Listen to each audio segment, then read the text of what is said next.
Bismillahirrahmanirrahim. Assalamualaikum warahmatullahi wabarakatuh. Saudaraku pemirsa channel terpilih MTA TV dimanapun Anda berada. Puji syukur Alhamdulillah senantiasa kita panjatkan kehadirat Ilahi Rabbi Allah Subhanahu wa Ta'ala atas genap karunia nikmat dan juga rahmatnya untuk kita semua di perjumpaan awal aktivitas pagi hari ini. Kita jumpa kembali di program unggulan Fajar Hidayah dan Alhamdulillah sudah hadir Ustadz Dr. Setio Budi Santoso yang nanti akan melanjutkan pelajaran sekaligus memberikan pencerahan untuk kita semua di kesempatan pagi ini. Assalamualaikum warahmatullahi wabarakatuh, Ustaz. Waalaikumsalam warahmatullahi wabarakatuh. Kabar baik dan sehat pagi ini, Ustaz? Alhamdulillah, baik-baik, sehat-sehat. Dan pemirsa nanti bisa bergabung bersama kami di line telepon 02716793.000, SMS ataupun di WA kami di 08 11 255 3000. Segera kita simak pelajaran kita pagi ini. Silakan. Ya. Assalamualaikum warahmatullahi wabarakatuh. Alhamdulillahi nahmaduhu wa nasta'inuhu wa nastaghfiruh wa na'udzu billahi min shururi anfusina wa min sayyiati a'malina may yahdihillahu fala mudhillalah wa may yudlil fala hadiyalah. Asyhadu an la ilaha illallah wa asyhadu anna Muhammadan abduhu wa rasuluhu amma ba'du. Qala Allah azza wa jalla a'udzu billahi minasyaitonir rajim. Wa idza laqul ladina amanu qalu amanna wa idza khalau ila syayatinihim qalu inna ma'akum innama nahnu mustahzi'un. Para pendengar radio MTA FM, Persada FM, dan juga beberapa siaran radio yang ikut menyiarkan Fajar Hidayah pada pagi hari ini, dan terutama para pemirsa MTA TV yang berbahagia. Mari kita selalu mengingat akan nikmat Allah. Banyak nikmat yang diberikan kepada kita. Kita dibangunkan pada pagi hari ini, diberi kesempatan hidup, diberi kelonggaran, diberi waktu untuk bisa memperbaiki diri, untuk bisa mengikuti jalan-jalan Allah, sehingga pada saat nanti kita menghadap Allah, kita tetap sebagai seorang yang berserah diri. Kemudian Allah memberikan kesehatan kepada kita, diberikan rezeki, diberikan banyak hal, dan mudah-mudahan juga pada pagi ini Allah memberikan nikmat hidayah, nikmat petunjuk kepada kita, sehingga kita nanti sebagai bekal kita untuk menghadap Allah, wala tamutunna illa wa antum muslimun, tetap berserah diri kepada Allah. Pada pagi ini masih kita bicarakan masalah kesehatan spiritual, ya.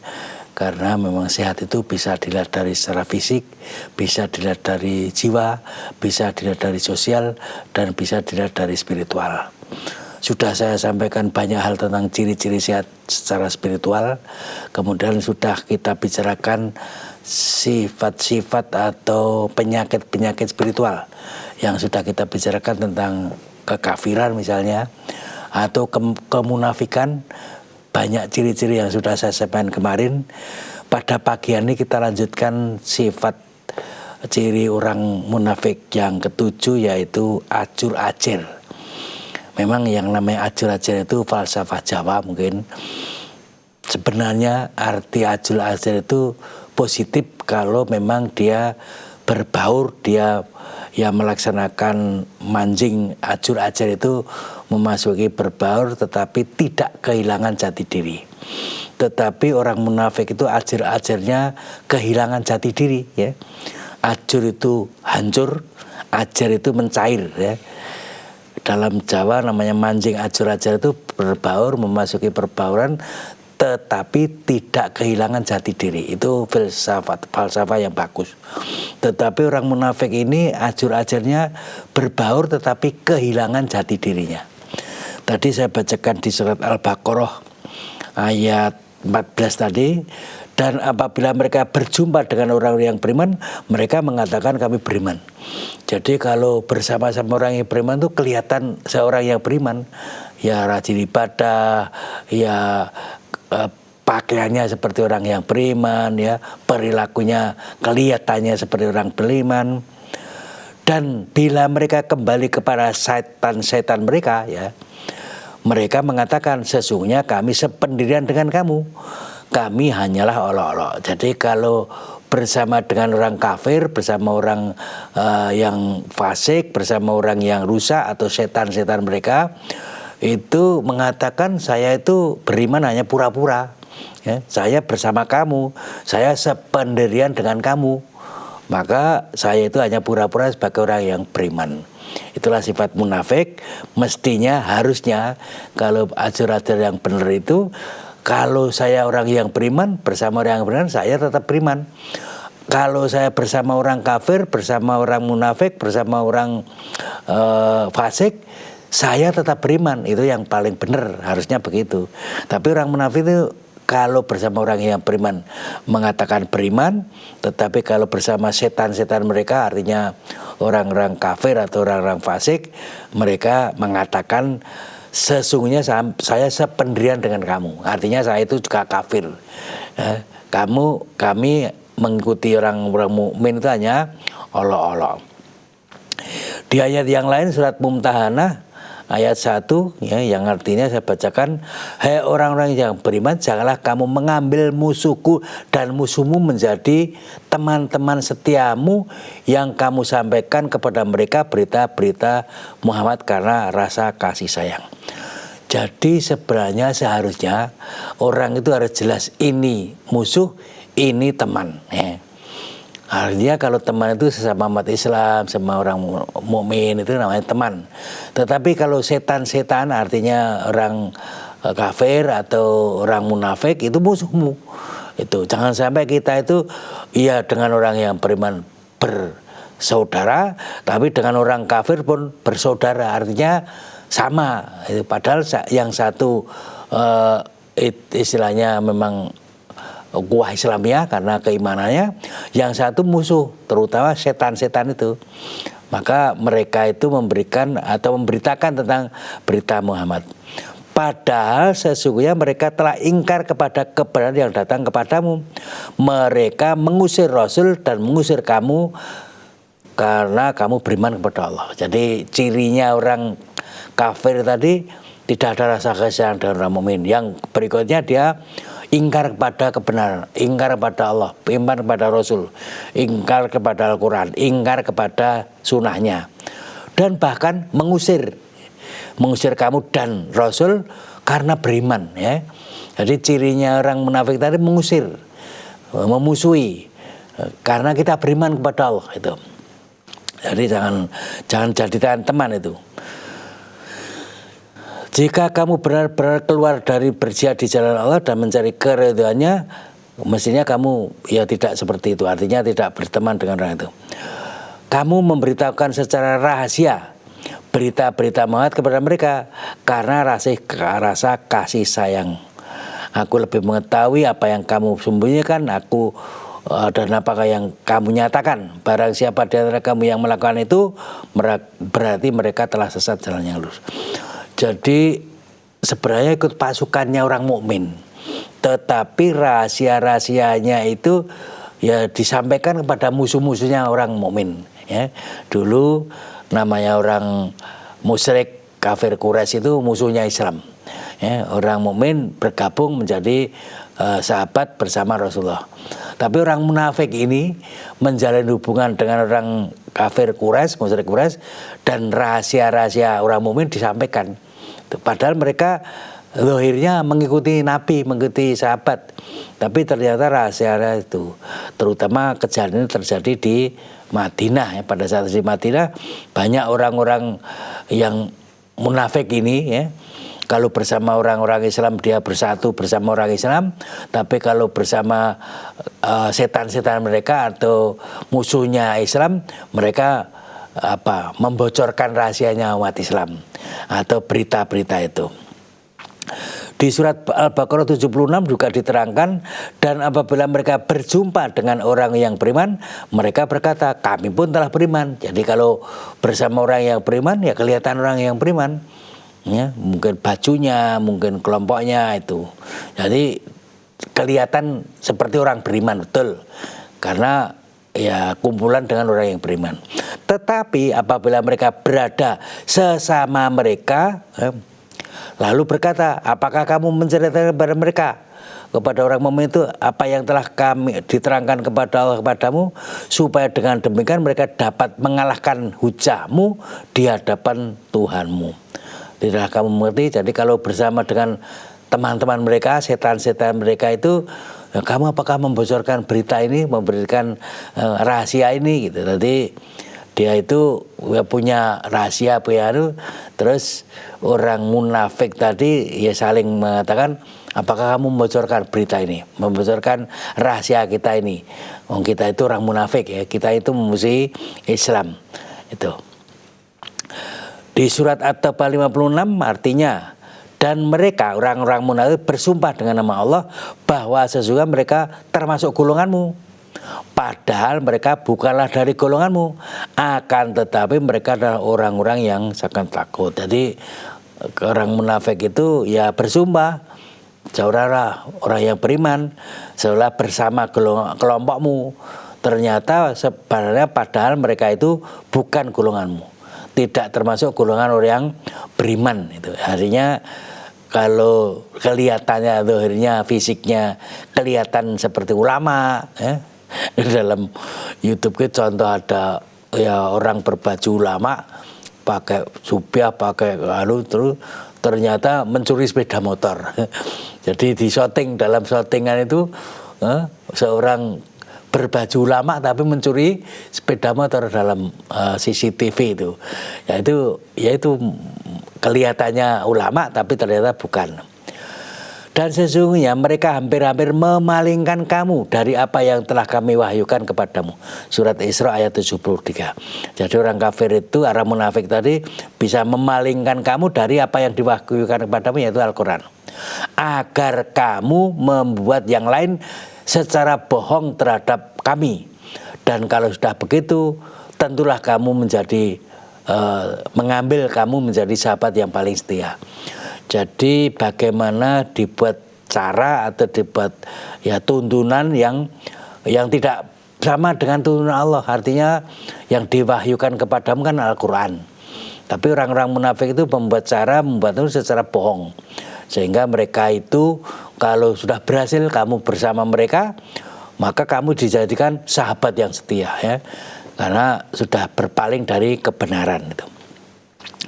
Di ayat yang lain surat Mujadilah ayat 14, tidaklah kamu perhatikan orang-orang yang menjadikan suatu kaum yang dimurkai Allah menjadi temannya ya.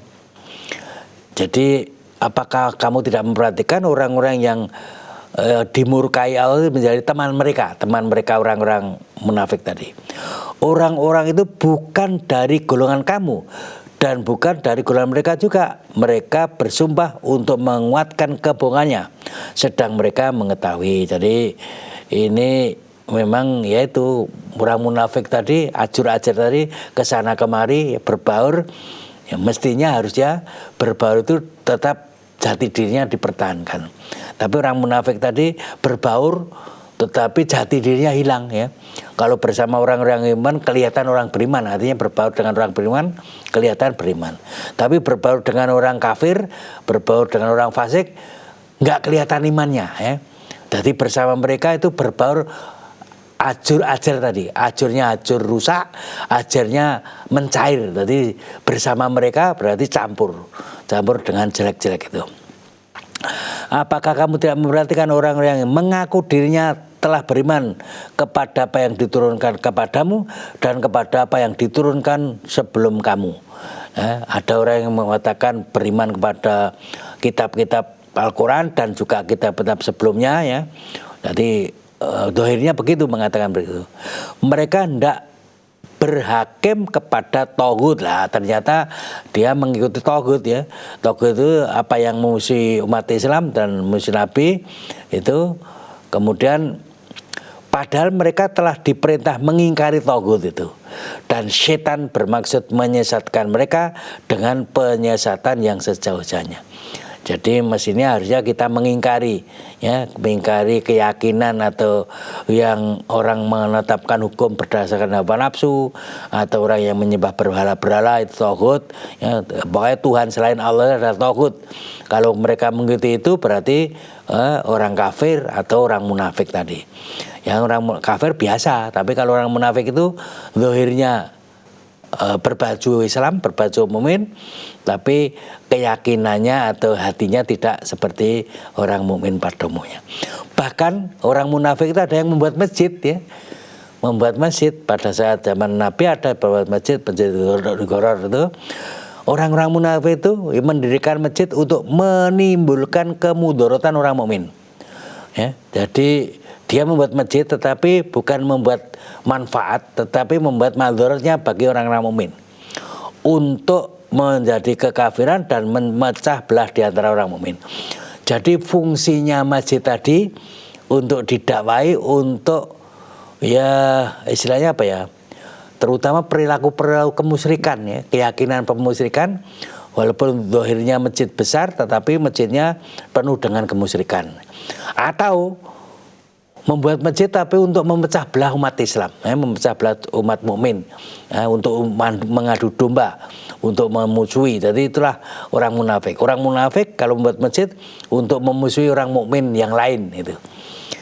Serta menunggu kedatangan orang-orang yang telah memerangi Allah dan Rasul-Nya sejak dahulu. Jadi mereka mengajak orang-orang yang memusuhi umat Islam itu ya di masjid tadi, artinya menunggu untuk pasukan memusuhi orang Islam. Walaupun akhirnya di masjid, tetapi dia ya istilahnya apa ya, berantem atau diadu domba umat Islam. Mereka bersumpah, kami tidak menghendaki suatu selain itu kebaikan. Allah menjadi saksi bahwa sesungguhnya mereka itulah pendusta dalam sumpahnya itu. Jadi kalau dikatakan itu masjid yang bagus, itu bukan masjid yang bagus. Karena apa? Dipakai untuk ya membuat kemusyrikan, atau juga masjid untuk memecah belah umat Islam, orang mukmin itu. Tapi kalau diingatkan jangan begitu ya. Oh enggak, saya itu memang berbuat baik ya. Saya tidak lain kecuali mengharapkan kebaikan. Tapi nyatanya memprovokasi ya, memusuhi ya, diadu domba sehingga umat Islam itu menjadi bubar, menjadi hancur, menjadi rusak. Itu akhirnya umat Islam, bajunya umat Islam, tetapi malah membuat kemungkaran atau membuat kemadharatan, membuat perpecahan, membuat bentuknya memang macam-macam ya. Di masjid pengajian akbar, tapi ya misalnya menyampaikan ujaran kebencian ya, membuat berita-berita bohong, atau si fulan kayak sesat karena dia tidak sama dengan kita, padahal tidak samanya ya memang yang satunya berdasarkan Al-Quran dan Sunnah, yang satunya berdasarkan nenek moyang mereka, atau bersama, atau mereka yang dalil-dalilnya ya apa yang sudah biasa oleh nenek moyang tanpa dikembalikan kepada Al-Qur'annya bagaimana. Ya memang akan berbeda ya, karena memang satunya dasarnya Quran dan Sunnah, yang satunya dasar orang nenek moyang, atau mungkin dasarnya kebanyakan manusia ya. Orang di sini itu biasa judi misalnya, lah dia ikut-ikutan judi, itu namanya ajur-ajer tadi. Oh di situ banyak orang pezina, saya ikut-ikutan zina, karena ajur-ajer ya. Bersama orang pezina saya senang gitu. Oh di sini banyak orang bohong, saya ikut-ikutan bohong karena ajur-ajer. Ya. Di sini banyak orang korupsi, saya ikut-ikutan korupsi karena kantor di sini banyak senang korupsi, maka itu ajur-ajar yang negatif. Ajur-ajar yang positif, kalau bersama dengan orang mukmin ya tetap mukmin, kalau bersama orang kafir ya tetap mukmin. Itu namanya ajur-ajar yang positif, artinya tidak kehilangan jati dirinya. Tapi ajur-ajar yang negatif adalah ajur rusak. Jadi bersama dengan mereka rusak, ikut rusak. Dalam hadis Rasulullah memberikan pelajaran, perumpamaan orang munafik adalah seperti kambing yang bingung di antara dua kelompok kambing. Kadang ia bergabung kepada golongan ini, kadang dia bergabung dengan yang itu. Jadi kalau kambing bingung itu, oh lari sana, lari sini karena kebingungannya. Janganlah kamu sekalian menjadi orang yang takut atau ikut-ikutan. Kalian mengatakan, jika orang-orang yang berbuat kebaikan, kami pun berbuat kebaikan. Dan jika mereka berbuat zalim, kami pun ikut berbuat zalim. Nah ini diingatkan oleh Rasulullah, jangan seperti itu ya. Kalau bersama orang mukmin, bersama orang yang berbuat baik, ikut baik. Tapi bersama orang yang mungkin jelek ya, orang judi, orang mendem, orang zina, ikut berbuat zalim. Ya, mestinya harusnya akan tetapi menetapkan teguh pendirian. Jika berbuat baik, maka aku akan berbuat baik. Dan jika mereka berbuat buruk, aku pun tidak mau ikut berbuat buruk. Jangan itu. Orang yang tidak punya pendirian itu oleh Rasulullah disebut orang ajur-ajar yang negatif tadi. Menyesuaikan diri pada masyarakat, tapi dia mengikuti yang bergaul bebas ya. Bahkan ada yang mengatakan itu orang yang luas, orang yang tidak fanatik, orang yang bijak. Di masyarakat itu seperti itu. Padahal kalau dia ikut kejelekan tadi namanya ikut hancur. Munafik itu Rasulullah bersabda perumpamaan orang mukmin itu kalau dia membaca Al-Quran seperti buah utrujah, baunya harum dan rasanya enak. Ini yang mukmin yang membaca Al-Quran. Dan perumpamaan orang mukmin yang tidak mau membaca Al-Quran seperti buah kurma, tidak berbau tapi rasanya manis ya, tetap manis tapi tidak berbau. Sedang perumpamaan orang munafik yang membaca Al-Quran, orang munafik tapi baca Al-Quran Yasin, itu seperti buah raihanah, baunya harum tetapi rasanya pahit. Sedang perumpamaan orang munafik yang tidak mau membaca Al-Quran adalah seperti buah hadaloh. Hadalah itu adalah tidak berbau dan rasanya pahit.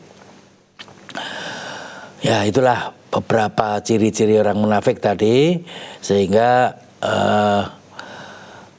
selain itu memang Rasulullah memberi pelajaran orang munafik itu tidak istiqomah dalam sholat, terutama sholat isya dan sholat subuh ya. Kalau sholat subuh dan sholat isya tidak mau atau ya tidak kelihatan. Padahal bagi mereka yang tahu bahwa orang yang bisa berangkat sholat berjamaah itu dia akan berangkat walaupun dengan bahasanya berangkang ya, itu. Ya saya kira itu saja yang saya sampaikan pada pagi ini tentang ciri munafik yang ketujuh. Ya itu. Ya. Baik pemirsa, kami harapkan Anda bisa bergabung bersama kami di line telepon 02716793.000, SMS dan juga di WA kami di 08112553.000. Namun sebelumnya kita akan simak beberapa informasi dalam rangkaian jeda pariwara berikut ini. Baik saudaraku pemirsa channel terpilih MTA TV dimanapun Anda berada, terima kasih Anda masih setia bersama kami khususnya di program unggulan Fajar Hidayah pagi ini. Kami persilakan di line telepon 02716793.000 Anda bisa bergabung. Halo, assalamualaikum. Halo, assalamualaikum. Waalaikumsalam warahmatullahi wabarakatuh. Ya, dengan siapa di mana Bapak? Bapak Mustafa dari Selatan. Silakan Pak Mustafa. Assalamualaikum warahmatullahi wabarakatuh, Ustaz Budi. Ya, waalaikumsalam warahmatullahi wabarakatuh. Mari Pak Mustafa. Ya, semoga Ustaz Budi bersama kami selalu dalam keadaan sehat dan dalam lindungan Allah Subhanahu Amin. wa taala. Amin. Mohon izin bertanya Pak Ustaz, yaitu tentang sholat berjamaah. Sekarang Sholat jamaah. Iya, sholat berjamaah kami itu dalam keadaan masuk Pak Ustaz.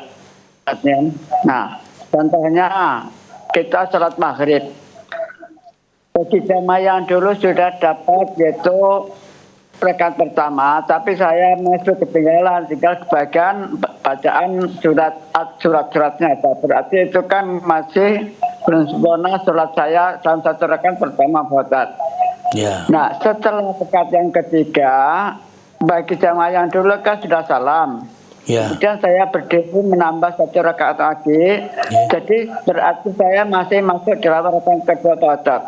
Masih? Itu kalau Diulangi lagi. Masih?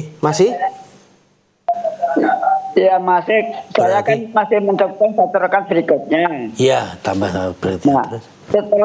setelah imam itu salam, saya berdiri itu mengangkat tangan lagi Pak tidak Pak Ustaz. Itu termasuk masih rakaat kedua bagi saya Pak Ustaz. Itu Berdiri? saja yang bisa sampaikan. Ya. Apakah waktu Berdiri untuk mencoba rakaat berikutnya bagi saya karena saya tadi kan masuk Pak Ustaz. Ya.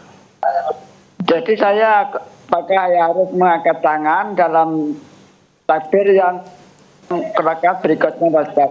Itu saja yang saya sampaikan. Atas setiap video saya ucapkan terima kasih. Assalamualaikum warahmatullahi wabarakatuh. Waalaikumsalam warahmatullahi wabarakatuh. Ya. Gimana? Pada saat nambah, Ya, angkatan beliau bangkit, itu angkat tangan takbir apa enggak? Oh ya, ya. Tadi kalau kita makmum masbuk istilahnya, makmum pada saat mengikuti imam itu kalau kita misalnya sholat apa, sholat duhur misalnya, sholat duhur terlambat satu karena padahal satu belum masuk, kemudian masuk rakaat kedua berarti kurang satu rakaat. Berarti nanti dari setelah kita imamnya tahiyat akhir, kemudian imamnya salam, kita menambah pada saat itu sholat duhur tadi tidak angkat tangan karena itu kan rakaat keempat. Jadi rakaat ketiga menuju keempat itu tidak ada contohnya Nabi berangkat tangan, jadi tidak mengangkat tangan. Itu kalau sholat duhur. Tapi kalau sholat maghrib kita terlambat. Misalnya satu rakaat tidak ikut, misalnya baca al-fatihahnya tidak bisa ikut, atau bahkan surat itu kita masuk suratnya sudah terbaca, sehingga kan itu tidak dihitung sebagai rakaat. Artinya kalau kita terlambat itu tidak mendapatkan Al-Fatihah atau juga tidak mendapatkan Al-Fatihah dan suratnya, berarti itu tidak dihitung satu rakaat, berarti kurang satu. Artinya makmum masbub kurang satu rakaat. Nanti pada saat imamnya itu duduk tahiyat akhir, itu kita pada saat itu kan rakaat kedua. Pada saat itu kita rakaat kedua, imamnya sudah rakaat ketiga mau salam, sholat maghrib, kemudian salam, imamnya salam, kita berdiri, itu dari rakaat kedua menuju rakaat ketiga, berarti angkat tangan. Jadi berbeda antara sholat duhur dan sholat maghrib tadi. Kalau sholat duhur kurang satu rakaat, kita berdiri pada saat itu berarti rakaat ketiga berarti tidak angkat tangan. Tetapi kalau sholat maghrib kita terlambat satu rakaat sholat maghrib, kemudian imamnya tahiyat akhir, kemudian salam, kita berdiri, itu bagi kita itu rakaat kedua menuju ketiga, berarti angkat tangan itu. Jadi antara maghrib dan duhur tadi berbeda. Ya, tentang angkat tangan kalau kita terlambat satu rakaat. Monggo. Intinya dalam hadis itu kan angkat tangan ada di 4 tempat itu. Jadi kalau kita angkat tangan takbiratul ihram itu memang setiap takbiratul ihram angkat tangan gitu. Kemudian mau ruku, kemudian berdiri dari ruku, kemudian setelah tahiyat awal, rakaat kedua menuju ketiga itu ada 4 tempat kita angkat tangan bagi kita itu. Adapun imamnya ya monggo, tapi bagi kita kalau kita memang saatnya angkat tangan ya angkat tangan. Kalau saatnya tidak angkat tangan karena misalnya tadi rakaat ketiga menuju keempat itu tidak angkat tangan. Tapi kalau rakaat kedua menuju ketiga berarti angkat tangan karena itu tadi tahiyat awal itu. Ya itu. Ya. Kita bacakan Ustaz yang ada di WA. Ya. Terkait dengan akikah Ustaz, apakah ada dalilnya bayi yang meninggal di akikoi? Yang kedua, bolehkah akikah memotong sapi Ustaz? Ya, yang pertama belum saya lihat, belum pernah saya baca riwayat-riwayat orang istilahnya bayi lahir terus meninggal itu diakikoi. Itu. Jadi kalau bayi lahir itu belum ada 7 hari ya memang tidak ada riwayat akikah. Tapi kalau bayi lahir kemudian matinya hari ke-10 kan berarti sudah akikah. Tapi kalau apalagi bayi lahir itu sudah mati, itu riwayat para sahabat maupun Rasulullah melaksanakan akikah saya belum tahu, tidak ada. Dalam hadis-hadis itu tidak pernah terlihat ada hadis yang menerangkan bayi yang lahir itu diakikahi. Yang kedua, akikah dengan sapi sama. Saya tidak pernah membaca dalam hadis atau dalam contoh Rasulullah dan para sahabat tentang akikah itu dengan menyembelih seekor sapi ya. Karena hadis-hadis yang ada adalah seekor kambing. Kalau wanita 1, kalau laki-laki 2 kambing ya, nantinya sebanding. Itu contohnya. Jadi kalau contohnya Nabi dan para sahabat, kalau akikah itu dengan kambing, tidak ada contoh dengan sapi. Kalau kurban memang boleh ya, dengan urunan bisa sapi, bisa unta pun boleh. Tapi kalau akikah riwayat tentang ya karena misalnya kembar 3, terus sapi itu nggak ada contohnya. Ya itu. Ya. Kita lanjutkan pertanyaan berikutnya dari Pak Yana di Subang, Jawa Barat. Ya. Bagaimana Ustaz? Saya mengikuti sholat yang bacaan suratnya itu tidak sesuai dengan hukum tajwid. Ya. Beliau ditunjuk sebagai imam. Apakah saya harus munfarid Ustaz? Iya. Ya, rata-rata ya imam-imam kita, apalagi kalau sesepuh-sepuh kita ya, orang-orang lama ya, itu biasanya ya bahasa saya mungkin memperbaiki tajwid itu agak kesulitan, kemudian sudah sejak kecil menjadi imam dan sebagainya. Itu memang sebaiknya Bapak usul kepada takmir masjid ya. Yang sebaiknya kalau bapak yang biasa ngimami karena kesepuan, karena sudah tua dan tajwidnya belum bagus, itu sekarang regenerasi ya, generasi muda-muda sekarang kan banyak yang tajwidnya bagus, bacanya bagus, ya usul saja kepada imam, kepada takmir masjid untuk ya diganti imamnya dengan yang bacanya bagus, tajwidnya bagus, yang muda-muda itu. Karena rata-rata banyak pelajaran sekarang tentang tajwid. Dulu-dulu orang-orang tua kita tidak memperhatikan, dan mungkin juga ya imam-imam zaman dulu ya seadanya gitu. Dan dia sudah sejak kecil ya jadi imam, jadi itu kadang juga dirubah ya, lidahnya itu agak sulit, maka ya seadanya itu. Jadi kalau imamnya memang itu di kampung itu, Bapak ikut itu nggak apa-apa itu. Tapi usul kepada takmir masjidnya untuk diperbaiki, untuk ya istilahnya apa ya, ya diganti yang muda-muda itu, karena memang yang jadi imam itu memang kriterianya yang paling utama adalah bacaannya, yang artinya aqra'uhum itu pemahaman tentang agamanya lebih bagus itu.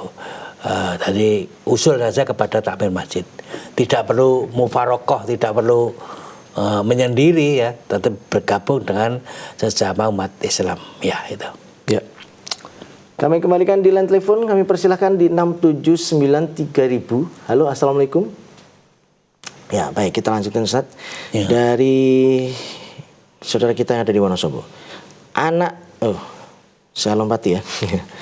Dari Pak Suito di Ponorogo. Biasanya mendoakan saudara-saudara kita itu dengan semoga diampuni dosa-dosanya dan diterima amal baik atau amal solehnya. Ya. Pertanyaannya, apakah ada Ustadz amal soleh atau amal baik yang tidak diterima Allah? Ya. Amal soleh yang bagaimanakah yang tidak diterima oleh Allah Ustadz? Ya, yang pertama tentu yang namanya amal soleh itu amal yang dituntun Allah dan Rasulnya ya. Kadang diantara kita itu merasa itu amal soleh, tetapi sebenarnya tuntunannya itu atau dasarnya atau dalilnya tidak kuat, tidak sampai. Padahal itu dianggap amal soleh ya. Misalnya mendoakan ya orang mati hari ke-7, hari ke-40, hari ke-100, itu kan dasarnya kurang kuat itu. Jadi itu kadang dianggap amal soleh. Seorang anak berbakti pada orang tua dengan ya mendoakan hari ke-7, hari ke-40, hari ke-100, itu dianggap amal soleh. Padahal itu tidak berdasarkan dalil. Dari yang pertama, pelaksanaan amal soleh harus dasarnya dalil, tuntunan, contoh dari Nabi. Yang kedua, itu harus dilandasi dengan amal ikhlas ya. Karena kalau orang itu beramal tidak ikhlas atau riya atau ya tidak mencari ridhonya Allah, itu Allah tidak akan menerima ya. Dalam hadis dicontohkan ada 3 golongan. Yang pertama adalah orang dermawan ya. orang yang mungkin mendermakan hartanya ke sana kemari ya, mungkin ada masjid dibantu, ada jembatan dibantu, ada rumah sakit dibantu, ada orang-orang miskin dibantu, itu. Tapi bukan karena Allah, karena kepingin disebut sebagai dermawan saja. Nah di dunia sudah dapat, maka di akhirat tidak dapat karena dia riya. Yang berikutnya seorang kiai, seorang ulama ya, seorang yang pandai, dia ceramah ke sana kemari ya, sejuta umat mungkin, ya banyaknya umat banyak, tapi bukan karena Allah juga ya, mungkin karena ya mencari uang, atau mungkin karena mencari ketenaran, mungkin mencari pengikut, mencari bolo, mencari banyaknya, itu ceramahnya itu hanya mencari itu, tidak mencari ridhonya Allah. Maka orang seperti itu oleh Allah karena riya, karena tidak mencari ridhonya Allah, maka tidak diterima. Yang terakhir orang mati syahid ya. Orang mati syahid itu kan mestinya harusnya langsung masuk surga ya, tanpa hisab itu. Tapi orang mati syahid itu ada yang karena kepingin jadi pahlawan ya. Saya maju perang karena saya nanti dikubur di taman makan pahlawan ya. Kemudian gambar saya dipajang di mana-mana ya. Nah di dunia sudah dapat pahlawan, sudah bangga terhadap itu, bukan karena Allah, bukan perang karena menuntut mengikuti jalannya Allah, tapi karena kepingin disebut pemberani, kepingin disebut pahlawan, maka sudah dapat di dunia, maka di akhirat tidak ada. Jadi syarat berikutnya adalah orang yang ikhlas karena Allah, sehingga amal soleh itu belum tentu diterima kalau tidak dicari dengan ikhlas, dan tidak akan diterima kalau amal soleh itu tidak didasari dengan dalil atau tidak didasari dengan contohnya Nabi dalam beramal soleh. Orang misalnya sholat sekehendak hatinya ya tidak akan diterima walaupun sholatnya banyak, tetapi karena tidak mencontoh Rasul ya, sholu kama ra'aitumuni usolli, maka tidak akan diterima ya. Kemudian orang puasa ya, puasa tidak menurut contoh misalnya namanya poso ngebleng bahasa Jawanya, poso yang terus menerus, poso yang wisal, itu bahkan dilarang oleh Allah, dilarang oleh Rasulullah. Jadi kalau kita puasa terus menerus 5 hari kan seolah ibadah, padahal itu bukan ibadah, bukan amal soleh, amal toleh, amal laisa minal Islam, jadi amal yang tidak dicontohkan Nabi itu. Jadi kalau orang beramal soleh harus ada dalil, ada contoh, kemudian didasari dengan ikhlas. Saya kira dua itu hal yang. Ya. Baik Ustadz, sekiranya sudah di penghujung perjumpaan, kami sampaikan terima kasih atas tausiah dan pelajarannya. Kita nantikan pelajaran berikutnya insya Allah Ustadz. Ya. Assalamualaikum warahmatullahi wabarakatuh. Waalaikumsalam warahmatullahi. Baik saudaraku pemirsa channel terpilih MTA TV dimanapun Anda berada, demikian tadi telah kita simak dan ikuti bersama program unggulan Fajar Hidayah pagi ini. Kita jumpa kembali di kesempatan mendatang. Saya Tamel Fatoni pamit undur. Alhamdulillahirrahmanirrahim. Subhanakallahumma wa bihamdika asyhadu an la ilaha illa anta astaghfiruka wa atubu ilaik. Assalamualaikum warahmatullahi wabarakatuh.